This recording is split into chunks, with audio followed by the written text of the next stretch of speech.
Teman-teman, mudik merupakan hari yang sangat ditunggu-tunggu oleh para perantau yang merantau jauh dari kampung. Cerita tentang perjalanan mudik dari para perantau tak selamanya indah. Ternyata ada juga para pemudik yang mengalami hal horor atau cerita mistis. Hal itulah yang dialami oleh Hudar yang telah lama tidak pulang kampung, teman-teman. Ketika mudik, dia langsung mendapatkan pengalaman horor. Dilansir dari channel YouTube Pengalaman Horor dialami Hudar pada perjalanan mudik tahun 2018 yang silam. Cerita diawali dengan temannya Hudar yang bernama Yuda, yang merupakan seorang bujang yang sudah 7 tahun tidak pulang kampung.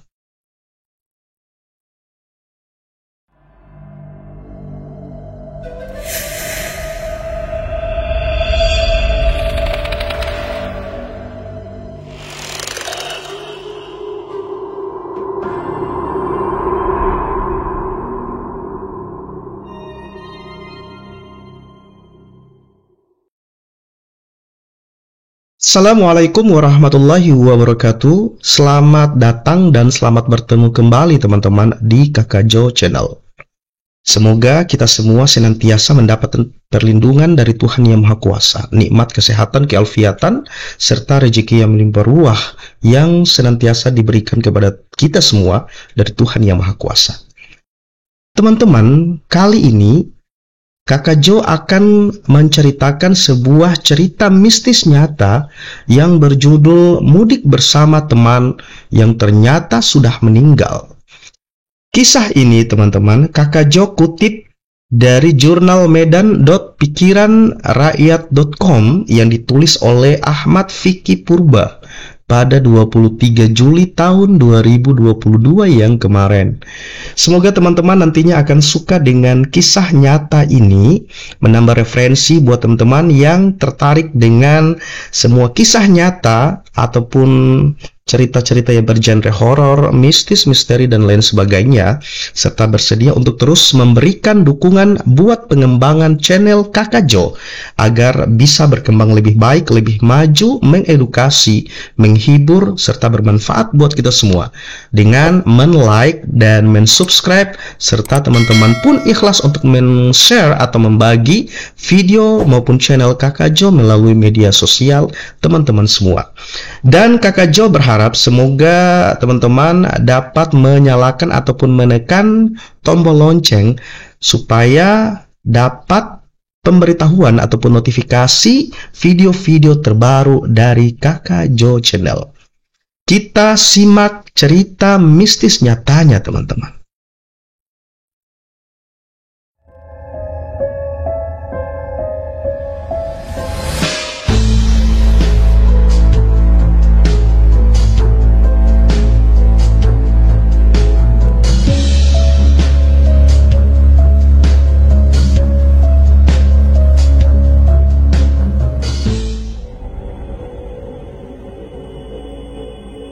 Waktu itu, Yuda sudah dalam perjalanan pulang dengan naik bus.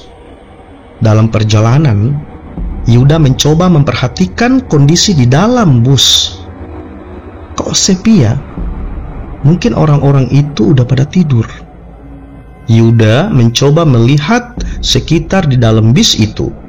Ya, suasananya gelap, lampu sudah dimatikan. Terkadang lampu dari jalanan beberapa kali masuk ke dalam bis ataupun bus itu. Tidak beberapa lama, bis yang ditumpangi Yuda masuk jalur tol Cipali.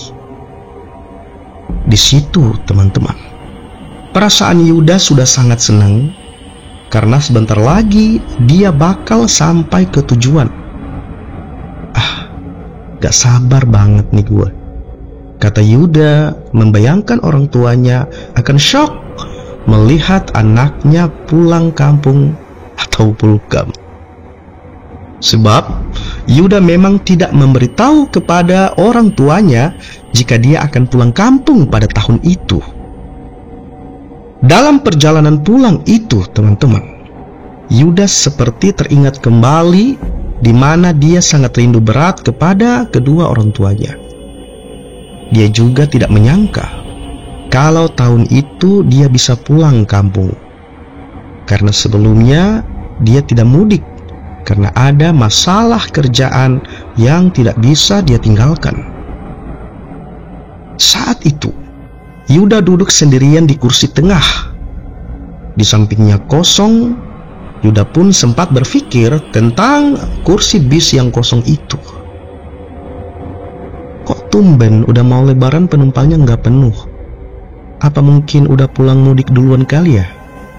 Pikir Yuda pada saat itu, teman-teman. Yuda pun benar-benar menikmati perjalanan di malam itu.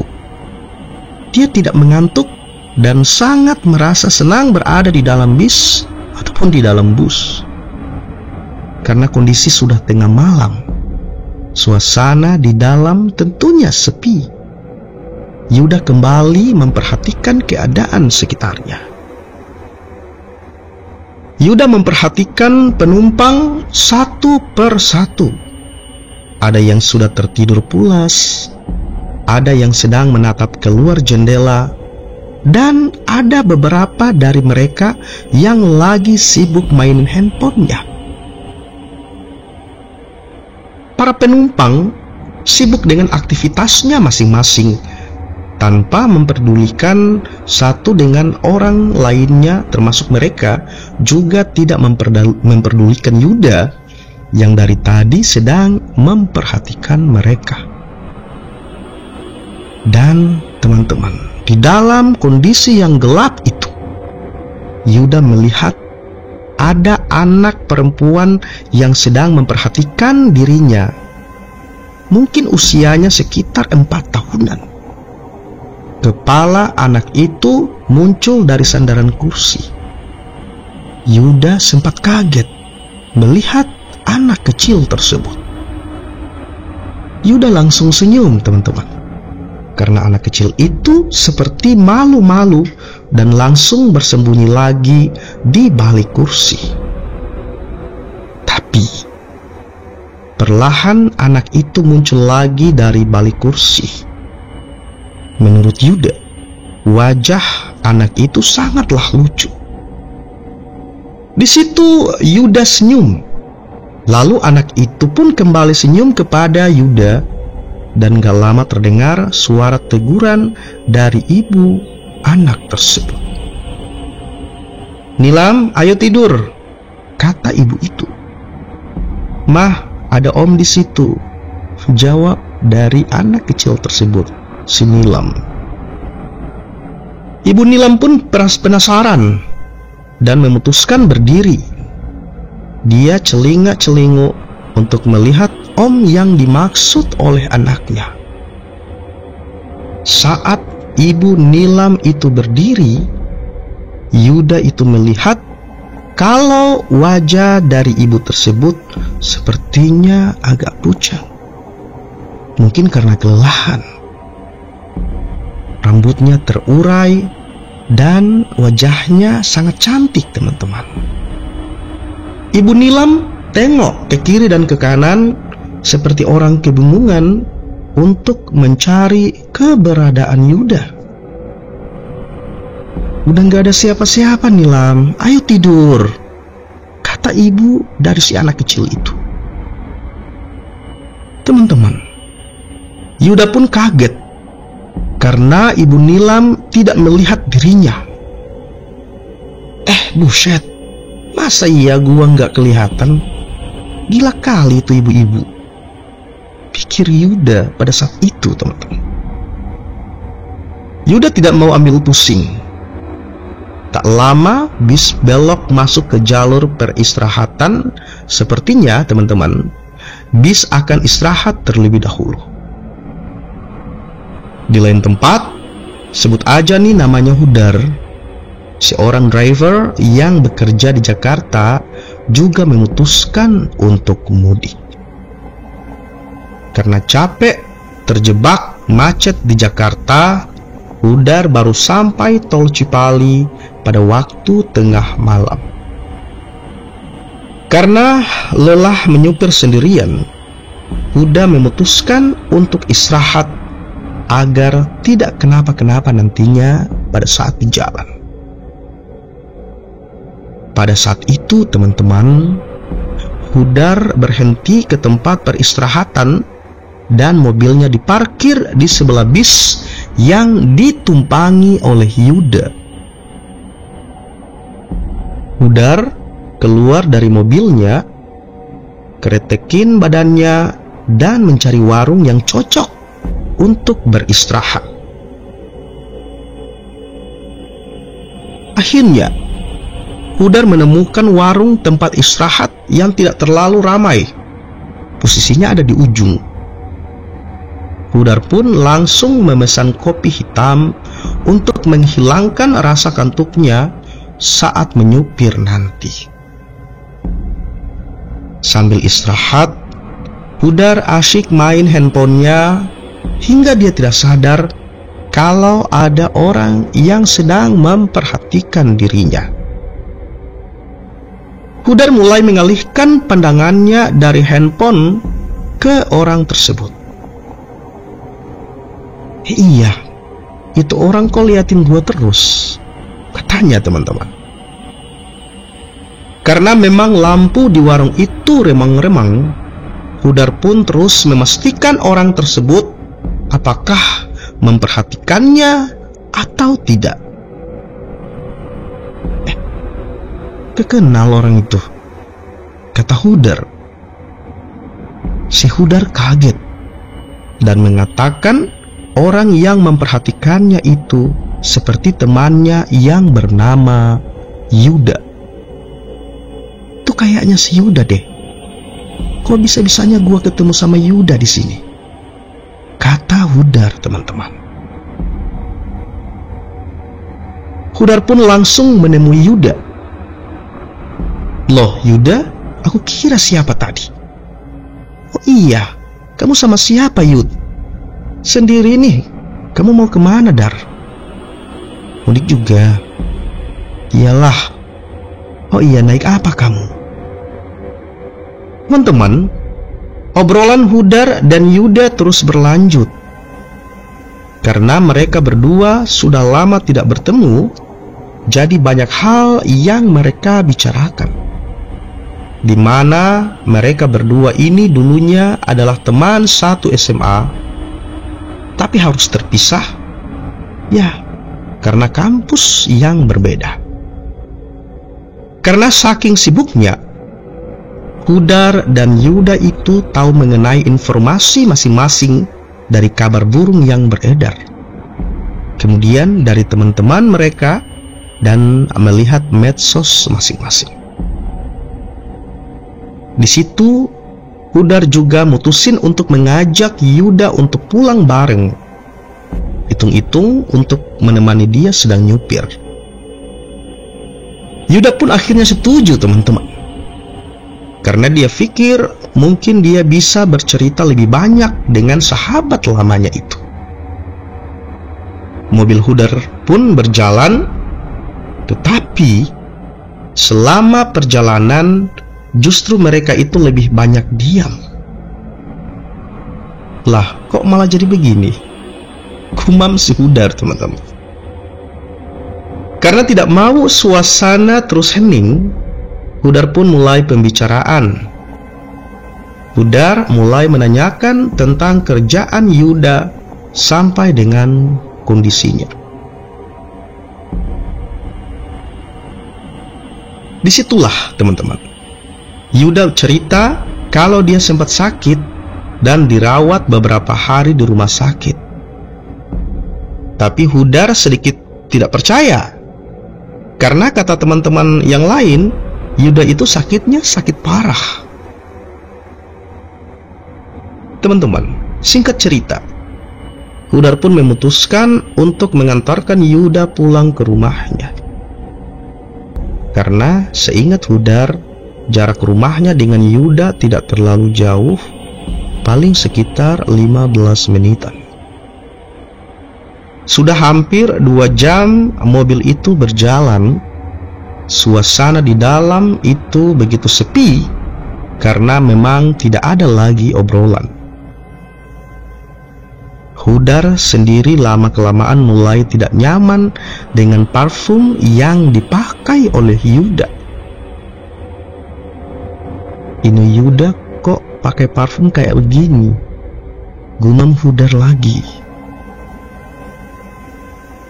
Tidak berselang lama teman-teman, mobil Hudar pun masuk ke sebuah pemukiman di daerah Sambung Harjo.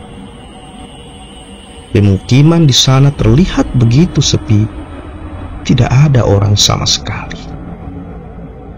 Mungkin karena memang sudah malam hari, jadi orang di kampung itu sudah pada istirahat. Hudar seperti masih menerka-nerka dan mengingat-ingat jalan yang dilaluinya itu. Dan sepertinya teman-teman, dia masih hafal jalannya. Hingga beberapa belokan sampai juga di sebuah rumah yang tidak terlalu besar, yang tidak lain itu merupakan rumahnya Yuda. Itu rumahku, pagar besi dandar, kata Yuda. Oh iya, ternyata udah banyak yang berubah ya Yud, kata si Hudar. Langsung mobil pun jalan dan parkir di depan rumah Yuda. Dan Yuda pun menawarkan Hudar untuk mampir. Mau mampir dulu Dar, kata Yuda. Enggak ada Yud, jawab dari Hudar. Karena sudah malam, Hudar langsung memutar mobilnya. Dan pada saat itu si Yuda langsung masuk begitu saja lewat pintu samping rumahnya. Padahal Yuda belum pamit dan bilang terima kasih kepada Hudar. Aneh nih bocah, kok jadi nggak sopan gini? Pikir Hudar pada saat itu teman-teman. Karena pada zaman sebelumnya, masa-masa sebelumnya, dia kenal dulu Yuda itu orangnya sopan. Dan akhirnya Hudar jalan ke arah mobil. Tapi pas dia belum masuk ke mobil, ada bapak-bapak yang buka pintu rumahnya Yuda. Bapak itu senyum ke arah Hudar, dan ternyata itu adalah bapaknya dari Yuda. Bapaknya pun akhirnya mengajak Hudar untuk masuk ke dalam rumah. Karena memang bapaknya itu tadi penasaran, ada mobil yang tengah malam ada di depan rumahnya.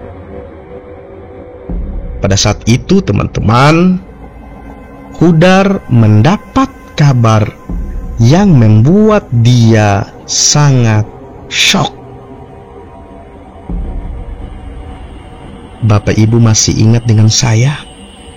Kata Hudar kepada kedua orang tua dari Yuda.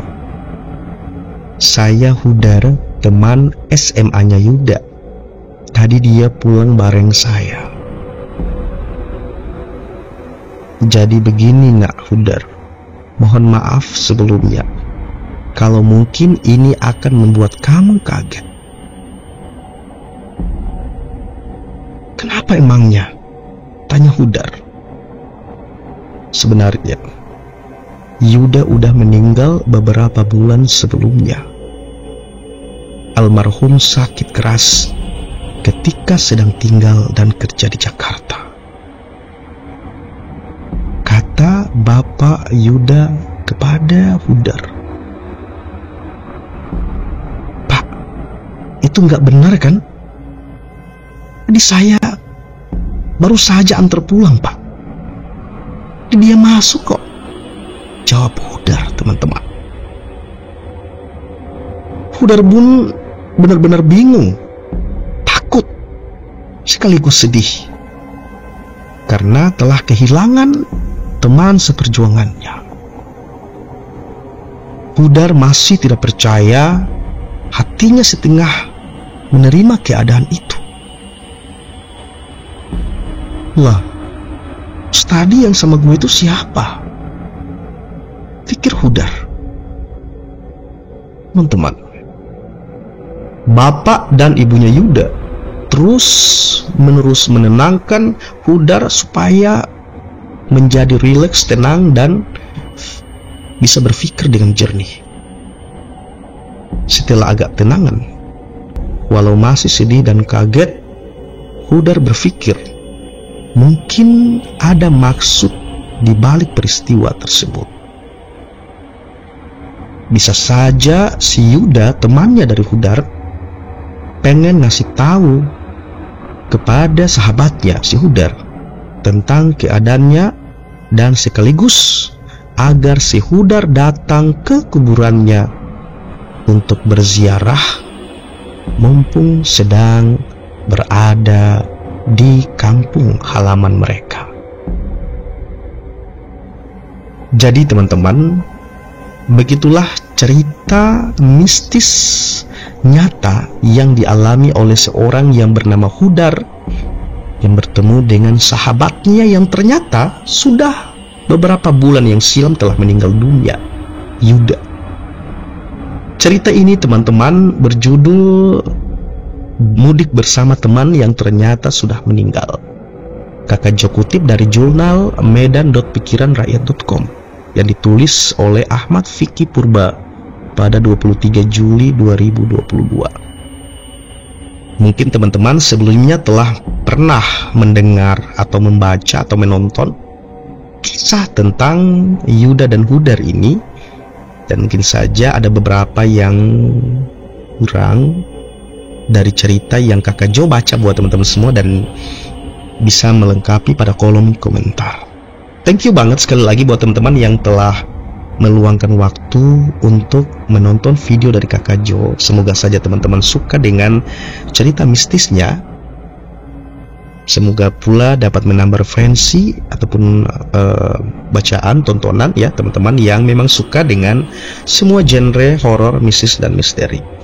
Dan kakak Jo berharap dengan ikhlas, dengan tulus, kakak Jo berharap semoga teman-teman bersedia untuk sudi membantu pengembangan channel ini sehingga mampu berkembang lebih baik, lebih maju, mengedukasi, menghibur, dan bermanfaat buat kita semua dengan men-like, men-subscribe, serta men-share atau membagi video maupun channel kakak Jo melalui media sosial teman-teman. Semoga Tuhan yang Maha Kuasa, Allah Subhanahu wa Ta'ala, membalas seluruh kebaikan teman-teman yang telah ikhlas untuk sudi mensupport, mendukung pengembangan channel kakak Jo. Amin ya robbal alamin. Thank you banget sekali lagi, dan insya Allah kita akan ketemu di lain waktu, lain kesempatan. Kakak Jo akhiri teman-teman.